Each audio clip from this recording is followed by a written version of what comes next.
Hi welcome to my channel Yash 19. ఈరోజు video బిసిబిల్లాబాత్ చేయబోతున్నాను. ఇది చాలా టేస్ట్గాను ఈజీగాను ఉంటుంది. సో ఇది ఎలా చేయాలో వీడియో స్టార్ట్ చేస్తాం రండి. ముందుగా 1.5 గ్లాస్ బియ్యము, 1/2 గ్లాస్ కందిపప్పు తీసుకొని బాగా వాష్ చేసి మొత్తం 2 గ్లాసులకి 6 గ్లాసుల నీళ్లు వేసుకొని కుక్కర్ మూత వేసి దీన్ని బాగా ఉడికించుకోవాలి. ఇలా ఉడికించుకున్న రైస్ని పక్కన పెట్టేసేయండి. ఇప్పుడు ఫ్రెష్గా ఇంట్లోనే దీనికి మసాలా రెడీ చేసుకుందాం. ఇందుకోసం స్టవ్ పైన ఒక ప్యాన్ పెట్టుకొని 1 స్పూన్ ధనియాలు, 1 స్పూన్ శనగపప్పు,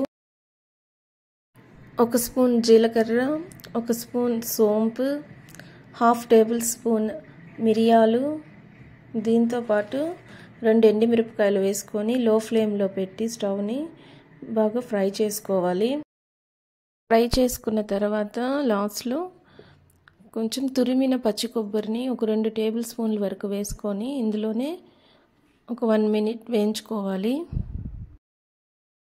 ఇలా ఫ్రై చేసుకున్న మొత్తంని బాగా చల్లార్చి ఒక మిక్సీ జార్లో వేసుకొని మెత్తని పౌడర్ లాగా రెడీ చేసి పెట్టుకోవాలి.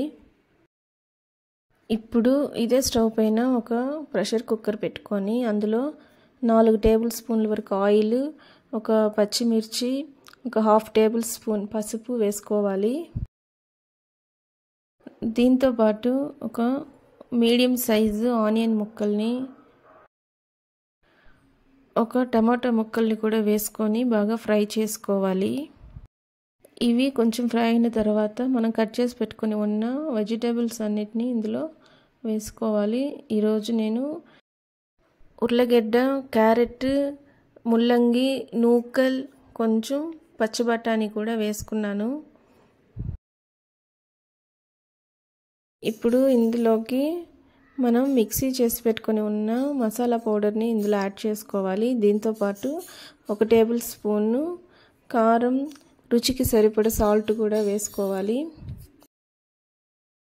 ఇలా స్పైసీస్ అంతా బాగా మిక్స్ చేసుకునేసి దీనికి సరిపడ వాటర్ కూడా వేసుకొని కుక్కర్ మూత పెట్టి వెజిటేబుల్స్ని మనం బాగా ఉడికించుకోవాలి. వెజిటేబుల్స్ అన్నీ బాగా ఉడికిపోయింది. ఇప్పుడు ఇందులోకి చింతపండు రసంని యాడ్ చేసుకోవాలి. ఇందుకోసం ఒక చిన్న సైజు చింతపండుని ఒక 15 మినిట్స్ వాటర్లో నానబెట్టి ఉన్నాను. ఆ రసం ఇందులో యాడ్ చేసుకునేసి కొంచెం ఇంగువ కూడా వేసుకోవాలి. రైస్ వెజిటేబుల్ గ్రేవీ మనకి రెడీగా ఉంది. నెక్స్ట్ పోపు రెడీ చేసుకోవాలి. ఇందుకోసం స్టవ్ పైన ఒక ప్యాన్ పెట్టుకొని అందులో 3 టేబుల్ స్పూన్ల వరకు నెయ్యి వేసుకోవాలి. నెయ్యి బాగా హీట్ అయిన తర్వాత జీడిపప్పు ముక్కల్ని ఇందులో వేసి ఫ్రై చేసుకొని ఒక బౌల్లోకి తనీగా తీసి పెట్టుకోవాలి.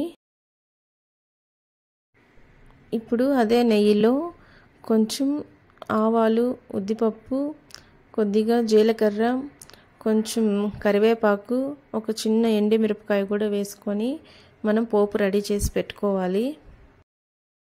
ఇప్పుడు ఈ రైస్, వెజిటేబుల్ గ్రేవీ, పోపు మూడింటిని మిక్స్ చేస్తే మనకి రుచిగా ఉండే బిసిబిల్లాబాత్ రెడీ అయినట్లే.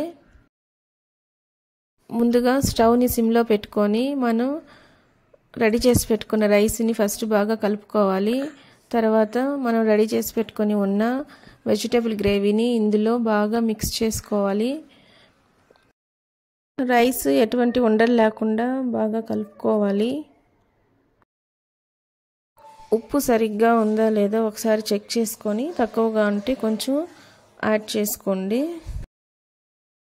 నెక్స్ట్ మనం రెడీ చేసి పెట్టుకొని ఉన్న జీడిపప్పుని, పోపుని ఇందులో యాడ్ చేసుకుంటే మనకి వేడి వేడి బిసిబిల్లాబాత్ రెడీ అయినట్లే. దీనికి సైడ్ డిష్గా ఆనియన్ పకోడా లేదా అప్పలం లేదా మిక్చర్ ఇలాంటివి చాలా బాగుంటుంది. మీరు ఇంట్లో ఒకసారి ట్రై చేయండి. ఈ వీడియో కనుక నచ్చినట్లయితే లైక్ చేయండి, షేర్ చేయండి, సబ్స్క్రైబ్ చేయండి. Thanks for watching. మళ్ళీ ఇంకొక వీడియోలో కలుస్తాం. Bye friends.